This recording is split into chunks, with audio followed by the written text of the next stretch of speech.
Oxygen लगा देंगे। साथियों, मैं इस टाइम गौरी धर्मशाला अम्बा मुरैना में ये बौद्ध का आज यहाँ पर सम्मेलन हुआ है और मैं इन जो महान क्रांतिकारी हैं, जो महान क्रांतिकारी ने इस समाज में एक उछाल लाए, छुआछूत, अस्पृश्यता और मूर्ति बात कर, मैं इनसे चर्चा करूँगा और इनका परिचय जानूँगा। आप महान क्रांतिकारी से मैं आपका परिचय कराना चाहता हूँ। सर, आपका परिचय। मेरा नाम मिलिंद बौद्ध है और मैं बुद्धिस्ट इंटरनेशनल नेटवर्क का प्रदेश प्रभारी हूँ। पूरा मध्य प्रदेश का कार्यभार संभालता हूँ और इसी सिलसिले में आज मैं मुरैना जिले के अम्बा तहसील में आया हुआ हूँ और आप सभी के सहयोग से यहाँ पर एक कार्यक्रम किया और एक कार्यकारिणी का गठन किया गया है सभी का साथ। मैं आपसे जानना चाहता हूँ कि आपने अपने यहाँ स्पीच की, उसमें भगवान के बारे में बताया और कहा कि भगवान इसके बहुत पुरानी बात है। भगवान शब्द जो है ये पाली भाषा का है और भगवान का मतलब होता है भग्न धनवान बराबर भगवान। तो भग्न यानी भग्न कर देना, नष्ट कर देना, वान यानी तृष्णा।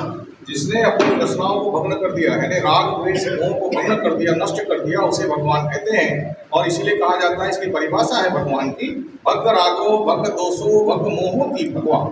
तो भगवान वही है जिसका राग और द्वेष और मोह ये तीनों चीजें यानी तृष्णा समूल नष्ट हो गई है, उन्हें हम भगवान कहते हैं। इस माने में दुनिया के इतिहास में हम देखते हैं तो दो भगवान माने गए हैं। उनमें एक भगवान बुद्ध है और दूसरे भगवान महावीर स्वामी हैं, जिन्होंने अपना राजपाट छोड़ा, घरदार छोड़ा, बच्चे छोड़ा, सब कुछ छोड़ करके वो और जंगल में चले गए और ज्ञान का प्राप्त किया और ज्ञान प्राप्त करके पूरी दुनिया को उन्हें सिखाया।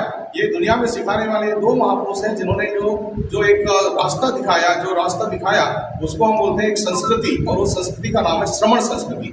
तो श्रमण संस्कृति के संवाहक ये भगवान महावीर और भगवान बुद्ध, ये दो महापुरुषों को माना जाता है। तो ये भगवान है सही अर्थों में। बाकी लोगों को हम ईश्वर कह सकते हैं। जो लोग कहते हैं ये भगवान वो भगवान, तो ये भगवान नहीं, वास्तव ये गॉड है और गॉड का मतलब होता है ईश्वर और भगवान का मतलब होता है लॉर्ड। तो लॉर्ड बुद्धा, लॉर्ड महावीर ये बोला जाता है, इनको गॉड नहीं कहा जाता है। इस माने में ये भगवान है सच्चे।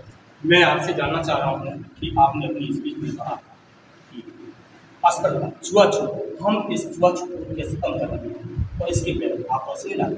छुआछूत और भेदभाव इस देश में जब से यहाँ पर ब्राह्मणवादी व्यवस्था लागू हुई है तब से ये है। जो वास्तव में ये विदेश से आए हैं, ऐसा हमारे डिस्कवरी ऑफ इंडिया में पंडित जवाहरलाल नेहरू ने लिखा है, जो उनकी किताब है डिस्कवरी ऑफ इंडिया। उसमें उन्होंने साफ साफ कहा है कि हम लोग यानी ब्राह्मण लोग विदेशी हैं और विदेश से चल करके यहाँ भारत में आए हैं। तो यहाँ आने के बाद में उन्होंने जो संस्कृति की स्थापना की है उसको ब्राह्मण संस्कृति कहते हैं और इसकी जो मेन रीढ़ है वो है वर्ण व्यवस्था। और वर्ण व्यवस्था यानी चार वर्ण है, ब्राह्मण, क्षत्रिय, वैश्य, शूद्र, और ये चारों वर्ण असमानता पर आधारित है। ब्राह्मण सर्वोपरि है, उसके नीचे क्षत्रिय, उसके नीचे वैश्य, सबसे नीचे शूद्र है। तो इस प्रकार से जो जातिगत आधार पर छुआछूत किया जाता है, तो सबसे नीचे जो है शूद्रों के भी नीचे अतिशूद्र होते हैं, जिनको हम अस्पृश्य या अछूत कहते हैं। अछूत में बहुत सारी जातियां आती हैं और उन लोगों के साथ में छुआछूत की जाती है। उनका पानी पीना, चूल्हे पर चढ़ना, उनके हाथ का छुआ हुआ खाना, उनको अपने घर में खाना खाने देना, बुलाना, इस तरह का छुआछूत किया जाता है। ये छुआछूत के शिकार डॉक्टर बाबा साहब अम्बेडकर भी थे, जिन्हें कुएं के से पानी नहीं पीने दिया जाता था, ना ही उनके बाल नहीं काटता था और स्कूल में पढ़ने के लिए भी सब बच्चों के साथ में नहीं बैठ सकते थे।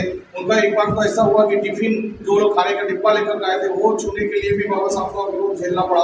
तो बाबा साहब को बहुत कठिनाइयाँ हुई, गाड़ी वाले ने अपनी गाड़ी से उतार दिया। तो ऐसी तमाम चीजें हुई, अस्पृश्यता के कारण हुई है, छुआछूत के कारण हुई, भेदभाव के कारण हुई, जिसकी जड़ जो है ब्राह्मणवाद की वर्ण व्यवस्था है। उसको खत्म करने के लिए डॉक्टर बाबा साहब अम्बेडकर ने अथक प्रयासों के बाद में अपने जीवन के अंतिम क्षणों में 14 अक्टूबर 1956 को बौद्ध धर्म की दीक्षा दी। ये बौद्ध धर्म एकमात्र धर्म है जिसके अंदर जाति पाति नहीं है, भेदभाव नहीं है, छुआछूत नहीं है। हम सभी लोगों को भगवान बुद्ध के धर्म को अपनाना चाहिए, जो 128 देशों में आज माना जाता है। विश्व में सबसे ज्यादा देशों में माना जाने वाला भगवान बुद्ध का धम्म है, तो इसे हमको भी मानना चाहिए। आज हम यहाँ से सबसे अपील करते हैं कि इस गांव में बहुत अच्छे हैं, सभी लोगों ने मुझे अपने नाम बहुत लिख करके बताया है, तो बौद्ध धर्म का प्रचार प्रसार करने के लिए अम्बा अग्रणी रहेगा, ऐसी मैं आशा करता हूँ। और पूरे देश में बौद्ध धर्म फिर से जागृत होगा, इसकी मैं आशा करता हूँ। आपने अपनी स्पीच में कहा था कि धारा बांधकर हमारे जो निम्न तबके के लोग हैं उनको उस बांध दिए जाते हैं और उसके बाद एक्चुअली जो ये लाल धागा और काला धागा, ये दो धागे जो है, ये एक जो है मानसिक गुलामी का प्रतीक है और दूसरा जो है शूद्र होने की निशानी है। तो पेशवाओं के जमाने में पूना के अंदर काला धागा बांधा जाता था ताकि ये पहचान हो सके कि ये शूद्र अतिशूद्र है, अछूत है। तो अछूतों को काला धागा बांधा जाने का कारण यही था कि इनसे दूर रहो, इनको छूना नहीं चाहिए। तो ये शुरुआत हुई थी काला धागा बांधने की, जो बाद में महिलाओं को बांधा गया कालीपोत के रूप में। और कालीपोत बांधने का मतलब है कि ये शूद्र बन गई, यानी इसकी शादी हो गई। जब तक लड़की कुंवारी रहती है तो उसके साथ में कोई भेदभाव नहीं होता है, छुआछूत नहीं होती है। पर जैसी शादी हो जाती है तो उसके साथ छुआछूत चालू हो जाती है, तो उनको शूद्र बन जाती है। तो शूद्रों के साथ में ये भेदभाव किया जाता है। उसी प्रकार से जो लाल धागा है, लाल धागा बांधा जाता है ये कलावा के रूप में या राखी के रूप में। तो राखी वास्तव में ये ब्राह्मणों का त्यौहार है। जो हमारे देश में जो किताब लिखी गई है, एक पी.वी. काणे, पांडुरंग वामन काणे के द्वारा धर्मशास्त्र का इतिहास किताब में इसका विवरण मिलता है। और उसमें हम देखते हैं कि जो लाल धागा बांधा जाता है ये रक्षाबंधन के रूप में या कलावा के रूप में बांधा जाता है, जिससे मानसिक रूप से गुलाम बनाया जाता है। मानसिक रूप से गुलाम के तो आगे मत बढ़ो, बाबा साहब की तरफ, भगवान की तरफ मत जाइए, आप तो हमारी बात मानिए। तो ये गुलामी की निशानी है लाल धागा या पीला धागा। और शूद्र होने की, अतिशूद्र होने की, छुआछूत की निशानी होती है काला धागा। इन धागों से हमें बचना चाहिए। धागे डोरे ये अंधश्रद्धा के प्रतीक है, तो अंधश्रद्धा को खत्म कर देना चाहिए। इस गांव में मैंने देखा कि हमारे किसी बहन भाई के हाथ में पैर में कोई धागा बंधा हुआ नहीं है। तो ये अग्रणी है, शिक्षा के क्षेत्र में बहुत आगे है और अंधश्रद्धा को नहीं मानते हैं। इसके लिए मैं इनका साधुवाद करता हूँ। ऐसा ही पूरे देश के लोगों को करना चाहिए, ये मैं सबसे अपील करता हूँ। मैं आपसे जानना चाह रहा हूँ कि ये छुआछूत जो हमारे देश में चरम सीमा पर है वो कैसे कम हो? इसको कम करने का हमारे सभी संतों ने, महापुरुषों ने और जितने भी हमारे गुरु हुए हैं, इन लोगों ने इसको रोकने का प्रयास किया है अपने अपने तरीके से। सबने कहा, भगवान बुद्ध ने कहा, न जच्चा वसलो होती न जच्चा होती बामनो, कम्मना वसलो होती कम्मना होती बामनो। पाली भाषा में ये एक गाथा है। इस गाथा के माध्यम से भगवान बुद्ध कहते हैं कि कोई भी जाति से शूद्र नहीं होता, कोई ब्राह्मण नहीं होता है, कर्मों से कोई होता होगा, लेकिन इस बात को कभी हमको मानना नहीं है कि कोई छुआछूत या भेदभाव होती है। तो भगवान बुद्ध का जो धम्म है, जो वर्ल्ड वाइड है, 128 देशों में माना जाता है, उसमें छुआछूत नहीं है, भेदभाव नहीं है। तो हम सब लोगों ने बौद्ध बनना चाहिए। यही बात डॉक्टर अम्बेडकर ने कहा था कि मैं पूरे भारत को बौद्ध में करूंगा। तो बौद्ध में करूंगा तो मतलब ही होता है कि हम एक तरफ तो उनको बुद्धिवादी बनाएंगे, और बुद्धिवादी बनाएंगे तो ऑटोमेटिकली वो छुआछूत नहीं मानेंगे, भेदभाव नहीं मानेंगे। और इसी आधार पर संविधान की रचना की गई है, जिसका आधार है समता, स्वतंत्रता, बंधुता और न्याय। तो समता, स्वतंत्रता, बंधुता और न्याय ये बुद्ध धम्म से लिया गया है और इसको हमको संविधान के माध्यम से लागू करना है। आज देश में जो संविधान की स्थिति है वो बहुत अच्छी नहीं है। सरकार या जो चलाने वाले लोग हैं वो उसको अच्छे तरीके से लागू नहीं कर रहे हैं, मान्यता नहीं दे रहे हैं, उसको मनवाते नहीं है। इसीलिए हमारी जिम्मेदारी है, we the people of India, हम जो भारत के लोग हैं, डॉक्टर अम्बेडकर ने प्रीएम्बल में लिखा है कि हम भारत के लोग हैं और हम भारत के लोगों को संविधान को बचाने के लिए काम करना चाहिए। संविधान बचेगा, संविधान लागू होगा तो छुआछूत ऑटोमेटिक खत्म हो जाएगी। ये काम हमको करना है, ये हमारी महत्वपूर्ण जिम्मेदारी। मैं आपसे जानना चाह रहा हूँ कि आपने अपनी स्पीच में कहा कि जो लोग हमारे देश में दलित जिले हैं और लाचार मजलूम हैं, उनको कैसे आगे बढ़ाया जाए, इसके बारे में। मजलूमों को आगे बढ़ाने के लिए आर्थिक उन्नति होनी चाहिए और शिक्षा का प्रचार प्रसार होना चाहिए। आज हम देख रहे हैं कि वर्तमान सरकार जो आरएसएस के द्वारा चलाई जा रही है, तो वो शिक्षा के दरवाजे बंद कर रही है। हमारे लोगों के लिए शिक्षा के दरवाजे बंद हो रहे हैं, सरकारी स्कूल बंद हो रहे हैं और जातिगत आधार पर कहीं ना कहीं शिक्षा देने का प्रयास किया जा रहा है। जो शिक्षा नीति 2021-2022 आ रही है, तो उसमें चमार का बेटा जूता बनाना सीखेगा, कुम्हार का बच्चा घड़ा बनाना सीखेगा। इस तरह के जो कानून लाए जा रहे हैं, ये कहीं ना कहीं हमारे देश में ये नुकसान करने वाले हैं बहुजन समाज के लिए। तो इसके लिए हमें ये प्रयास करना चाहिए कि हमारे स्कूल हो, हमारे कॉलेज हो, उसमें हमारे बच्चे पढ़ाई करें, परीक्षा देकर के आगे बढ़े, कॉम्पिटिशन देकर के आगे बढ़े और आईएएस बने, कलेक्टर बने, कमिश्नर बने। तो वैज्ञानिक शिक्षा पद्धति होना चाहिए, टेक्निकल शिक्षा पद्धति होना चाहिए, तभी हमारे देश का विकास होगा, तो हमारे बच्चों को रोजगार मिलेगा।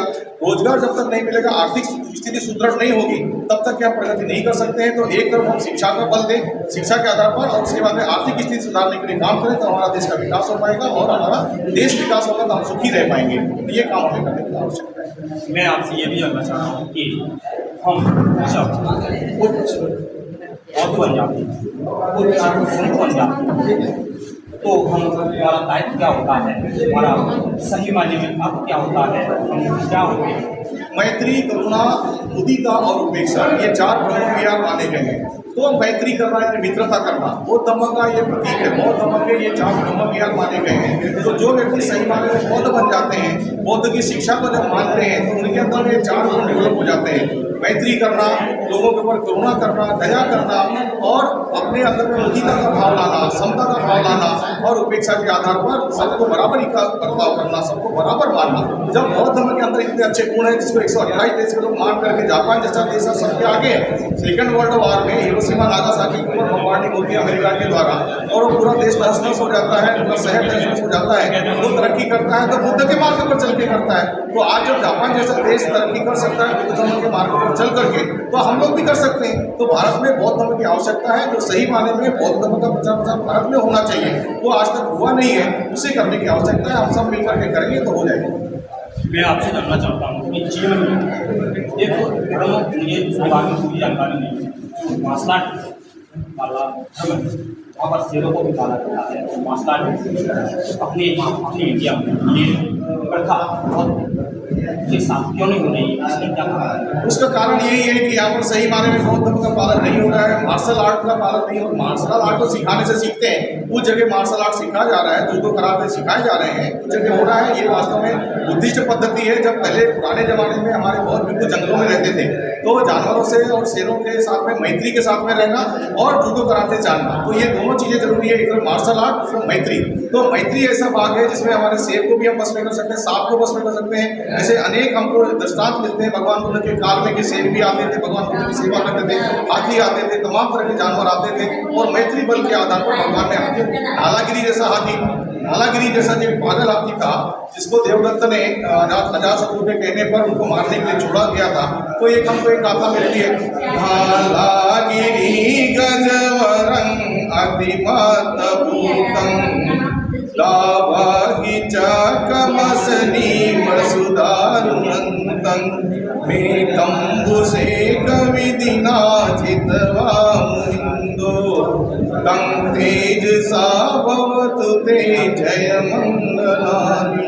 ये जय मंगल गाथा में ये गाथा आती है कि मैत्री बल से एक पागल हाथी को, मदमस्त हाथी को जो शराब पी करके पागल हो गया था और पागल होकर के और मारने के लिए भगवान बुद्ध के ऊपर छोड़ा गया था, उसको भी भगवान बुद्ध ने मैत्री बल से जीत लिया था। ये मैत्री आज हमारे ईसाई भाइयों ने स्वीकार किया। मैत्री और करुणा को लेकर के पूरे दुनिया में आज सबसे नंबर 1 पे यदि ईसाई धर्म के लोग जा रहे हैं तो हम क्यों नहीं जा सकते? भारत के लोग क्यों नहीं जा सकते? ये भगवान बुद्ध की करुणा है, मैत्री है, गीता है।